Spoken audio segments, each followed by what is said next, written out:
warahmatullahi wabarakatuh. Innal hamdalillah nahmaduhu wa nasta'inuhu wa nastaghfiruh wa na'udzu billahi min syururi anfusina wa min sayyiati a'malina.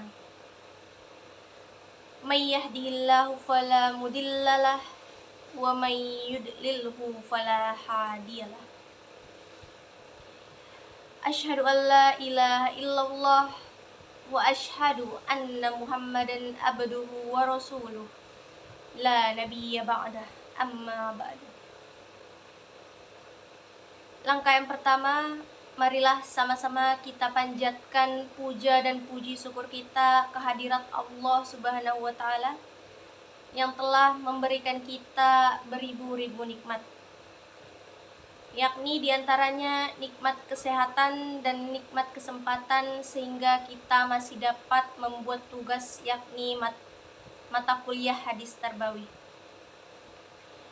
Langkah selanjutnya, salawat bertangkaikan salam junjungan ke arwah Nabi besar Muhammad sallallahu alaihi wasallam yang berlafazkan Allahumma sholli ala sayyidina Muhammad wa ala ali sayyidina Muhammad.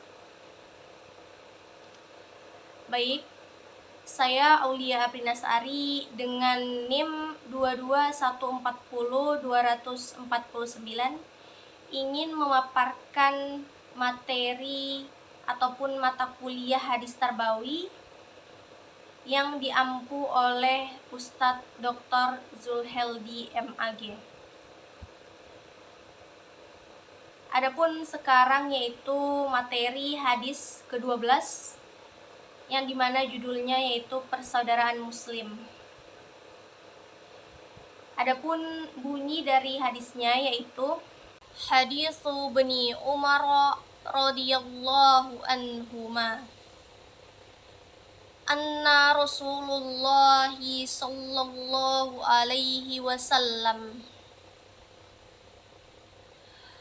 qala al-muslimu ahul muslimi la yazlimuhu wa la yuslimuhu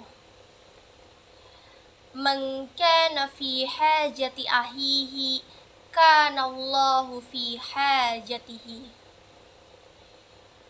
wa man farraja an muslimin kurbatan farrajallahu anhu biha kurbatan min kurabi yaumil qiyamah wa man satara musliman satarahu Allahu yaumal qiyamah. Rawahul Bukhari wa Muslim wa Tirmizi wa Abu Dawud wa Ahmad. Selanjutnya yaitu arti pada hadis ke-12 tentang persaudaraan muslim. Hadis yang disampaikan yang berasal dari Ibnu Umar, semoga Allah meridhoi keduanya, bahwasanya Rasulullah Shallallahu alaihi wasallam ia berkata, seorang muslim adalah saudara bagi muslim yang lainnya. Tidaklah dia berbuat zalim kepadanya dan tidaklah ia menyusahkannya. Siapa yang ada pada kebutuhan ataupun hajat saudaranya, maksudnya barang siapa yang membantu saudaranya, Allah akan memenuhi kebutuhannya atau membantu kebutuhannya. Dan barang siapa yang meringankan beban dari seorang muslim dari muslim lainnya, Allah akan membebaskan ataupun meringankan daripadanya dengan perbuatannya yang membantu orang lain pada hari kiamat. Dan barang siapa yang menutup aib seorang muslim, Allah akan menutup aibnya pada hari kiamat. Hadis riwayat Bukhari, Muslim, Tirmizi, Abu Daud, dan Ahmad. Selanjutnya yaitu terjemahan perkata dari hadis ini. Haditsu Buni Umar radhiyallahu anhuma, artinya hadis yang disampaikan yang berasal dari Ibnu Umar, semoga Allah meridhoi keduanya. Anna bahwasanya al-muslim yang artinya seorang muslim, ahu saudara, la artinya tidak, yuzlimuhu artinya berbuat zalim, wala artinya dan tidaklah,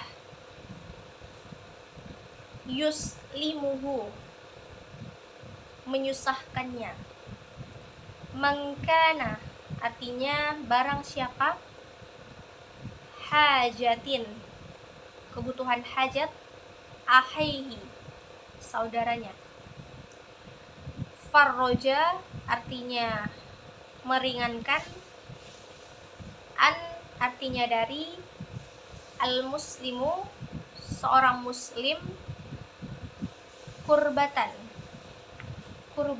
artinya beban, yaumil kiamah pada hari kiamat. Yaumil artinya hari, kiamah artinya kiamat. Satara artinya menutup. Baik, selanjutnya kita lanjut kepada penjelasan hadis. Penjelasan hadis pada hadis materi ke-12 tentang persaudaraan muslim. Jadi hadis ini menjelaskan tentang bagaimana hubungan atau relasi antara seorang muslim dengan muslim lainnya. Jadi di dalam hadis ini disebutkan bahwa seorang muslim merupakan saudara bagi muslim yang lainnya. Maka diajarkan agar satu sama lain tidak saling menyusahkan. Tapi satu sama lain saling menguatkan ataupun saling membantu jika ada yang kesusahan. Di dalam hadis ini ada beberapa hal yang disebutkan. Di antaranya yaitu yang pertama, tidak melakukan perbuatan zalim. Zalim itu berarti teraniaya, dan juga kita tidak boleh menyulitkan saudara kita. Sesama muslim tidak boleh saling menzolimi ataupun tidak boleh saling menyulitkan satu sama lain. Jadi di sini dianjurkan agar kita tidak boleh membiarkan muslim yang lain jika berada dalam kesulitan. Itu yang pertama. Yang kedua, disebutkan juga bahwasanya seorang muslim itu terhadap muslim lainnya harus berperan saling membantu dalam memenuhi kebutuhan hidupnya. Jadi siapa yang berusaha membantu ataupun menolong, melibatkan diri terhadap pekerjaan seseorang untuk memenuhi kebutuhannya yang dia butuhkan, dan kemudian muslim yang satu membantu lagi, maka Allah Subhanahu wa ta'ala lah yang membantu orang yang menolong tadi itu untuk memenuhi kebutuhannya. Jadi kalau seorang muslim itu rajin menolong orang lain ataupun rajin menolong muslim lainnya dalam kesusahan, maka Allah Subhanahu wa ta'ala lah yang menolong dia nanti pada hari kiamat.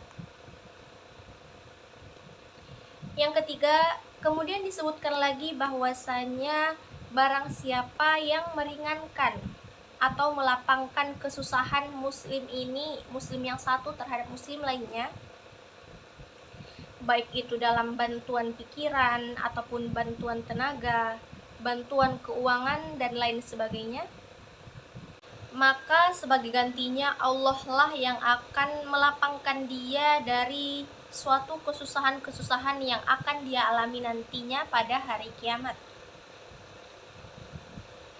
Jadi nanti di akhirat dia akan dibantu langsung oleh Allah Subhanahu wa taala. Disebutkan pada hari kiamat karena itu merupakan puncak daripada bantuan. Karena kesusahan-kesusahan yang tertinggi itu ialah kesusahan yang ada pada hari kiamat ataupun hari akhir, yang ketika itu seseorang tidak akan bisa mengandalkan orang lain, bahkan orang tuanya sendiri atau misalkan anaknya sendiri, sebagaimana yang disebutkan dalam hadis ini.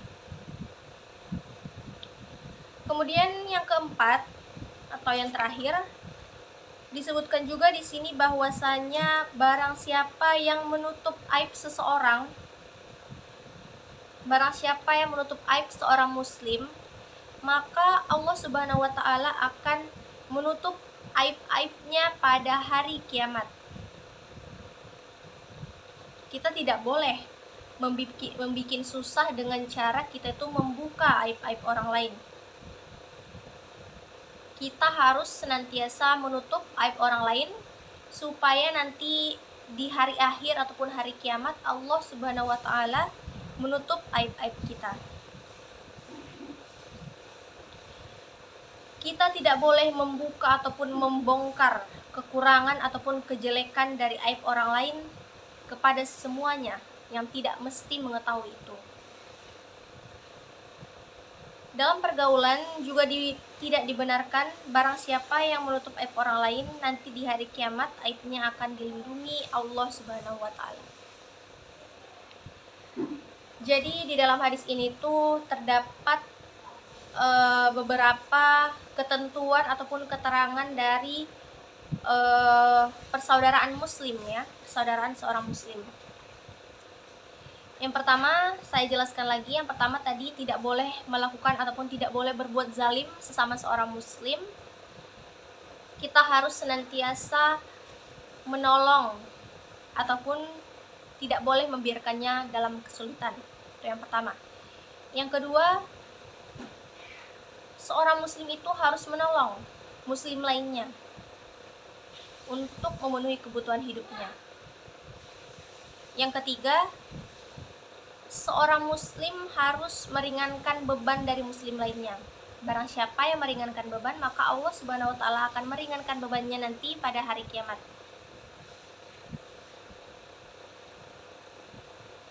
Yang terakhir yaitu barang siapa yang menutup aib seorang muslim, Allah Subhanahu wa taala akan menutup aib-aibnya di hari kiamat nanti. Jadi itulah penjelasan hadis yang dapat saya sampaikan dalam materi hadis ke-12 pada kali ini. Selanjutnya yaitu ada kaitan hadis dengan pendidikan. Kaitan hadis ini dengan pendidikan.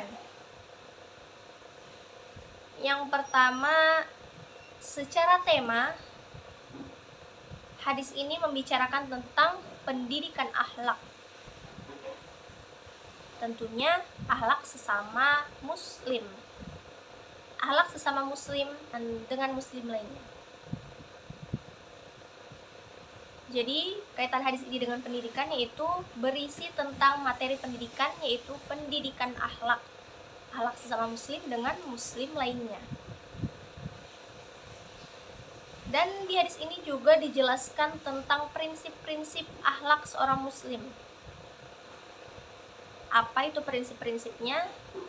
Yaitu hadis ini mendidik tentang bagaimana sih prinsip pergaulan, prinsip berakhlak sesama muslim, berelasi sesama muslim dan muslim lainnya.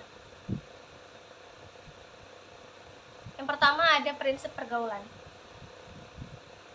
Jadi prinsip pergaulan ini yaitu seorang muslim dilandaskan pada asas persaudaraan, bukan karena orang lain. Prinsip pergaulan. Jadi seorang muslim itu dilandaskan atas dasar persaudaraan, bukan karena atas dasar orang lain. Yang kedua, prinsip pergaulan sesama muslim yaitu saling menolong. Seperti yang sudah saya jelaskan sebelumnya, seseorang muslim itu harus saling menolong ataupun saling membantu dalam kesulitan. Jika ada yang kesulitan, kita tolong. Jika ada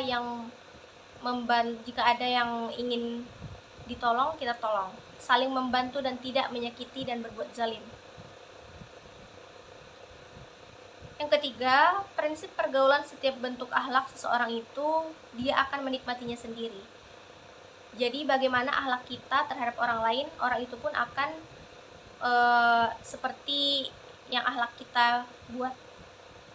Bagaimana dia berakhlak kepada orang lain, begitulah perlakuan dari Allah yang akan dia terima. Itulah beberapa kaitan hadis ini dengan pendidikan, yaitu berisi tentang pendidikan akhlak, khususnya itu akhlak antara sesama muslim.